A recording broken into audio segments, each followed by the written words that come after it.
क्षत्रिय समाज परषोत्तम रूपाला विवाद को लेकर कल शाम को क्षत्रिय समाज का बहुत बड़ा सम्मेलन हुआ। दक्षिण गुजरात का क्षत्रिय अस्मिता सम्मेलन दक्षिण गुजरात के बारडोली में भारी मात्रा में राजपूत समाज दिखाई दिया और क्षत्रिय अस्मिता सम्मेलन में बड़ी संख्या में क्षत्रिय राजपूत नेता शामिल हुए। क्षत्रिय नेता करण सिंह चावड़ा ने राहुल गांधी के बयानों की निंदा की। क्षत्रिय समाज ने राहुल गांधी के बयानों की कड़ी निंदा की है। राहुल गांधी के बयान से क्षत्रिय समाज में रोष व्याप्त है और क्षत्रिय समाज के हजारों लोग मौजूद थे। राजपूत समाज के नेताओं ने सरदार आश्रम में सरदार साहब को श्रद्धा सुमन अर्पित किए। सरदार साहब को श्रद्धांजलि देकर राजपूत समाज को धन्य महसूस हुआ।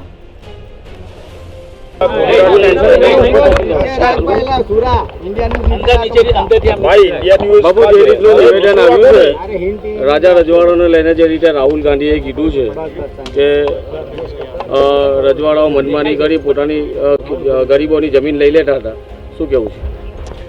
મેં પણ ગઈકાલે ભારતીય રાષ્ટ્રીય કોંગ્રેસના પૂર્વ પ્રમુખ અને કોંગ્રેસના સર્વે સર્વા એવા શ્રી રાહુલ ગાંધીએ જે નિવેદન આપ્યું કે રાજા મહારાજાઓ મનમાની કરતા હતા, એમનું જે ધાર્યું હોય એ કરતા હતા, જમીન હડપી લેતા હતા ગરીબોની, દલિતોની અને ઉઠાવી પણ લેતા હતા. આ એમનું જે વાક્ય છે, આ એમનું જે વાણી વિલાસ છે એને હું ક્ષત્રિય રાજપૂત સમાજ સંકલન સમિતિ, કોર કમિટી અને સમગ્ર ભારતના ક્ષત્રિયો વતીથી વખોડી નાખું છું. એમને જે શબ્દ પ્રયોગ કર્યો અને રાજા મહારાજાઓનું અપમાન કર્યું છે, એમની જે ભાષા હતી એ ભાષા કોઈ પણ કાળે ચલાવી લેવા એવી છે જ નહીં. એટલે હું આપના માધ્યમથી આ વાતની સખત શબ્દોમાં આલોચના કરું છું. કોંગ્રેસ હોય કે ભાજપ હોય, કે સમગ્ર ગુજરાતમાં સંમેલન કરતાં કરતાં અમે આજે સરદાર સાહેબની કર્મભૂમિ બારડોલી ખાતે આવ્યા છીએ અને હજારોની સંખ્યામાં ક્ષત્રિય માતાઓ, બહેનો અને વડીલો અહીંયા ઉપસ્થિત હતા. ક્ષત્રિય સમાજને ટેકો આપવાવાળા સમાજો પણ અહીંયા હતા અને અમારી એક જ વાત છે, તારીખ 24થી આંદોલન શરૂ થયું, રતનપુરનું મહાસંમેલન થયું, જિલ્લાના સંમેલનો થયા. આજનું આ સંમેલન તમે જોઈ શકો કે અદ્ભુત પ્રકારનું સંમેલન છે, એક પ્રેરણા આપતું સંમેલન છે અને અમારી જે અસ્મિતાની લડાઈ છે એ અમારી લડાઈ એ ચાલશે, સિસ્ટમથી ચાલશે, વિનયથી ચાલશે, શિસ્તથી ચાલશે. અને આમાં આ જે અમારું આંદોલન છે એ નારી અસ્મિતા માટેનું છે, કોઈ પ્રકારનો લાભ લેવા માટેનું નથી.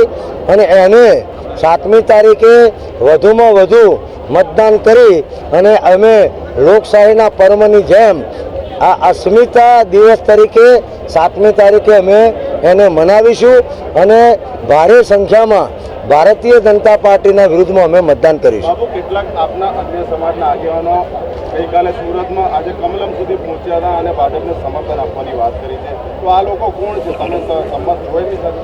જો ક્ષત્રિય સમાજની 1 કરોડની વસ્તી છે અને લોકશાહીની અંદર દરેકને ક્યાં જવું, કોને સમર્થન આપવું એ અધિકાર છે.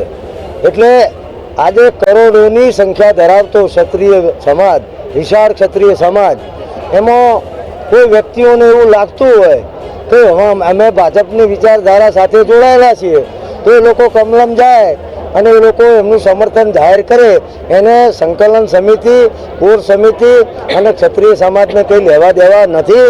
એમના જવાથી, કમલમમાં મળવાથી કે એમનો ટેકો જાહેર કરવાથી આ આંદોલનને કોઈ પણ પ્રકારની અસર થવાની નથી.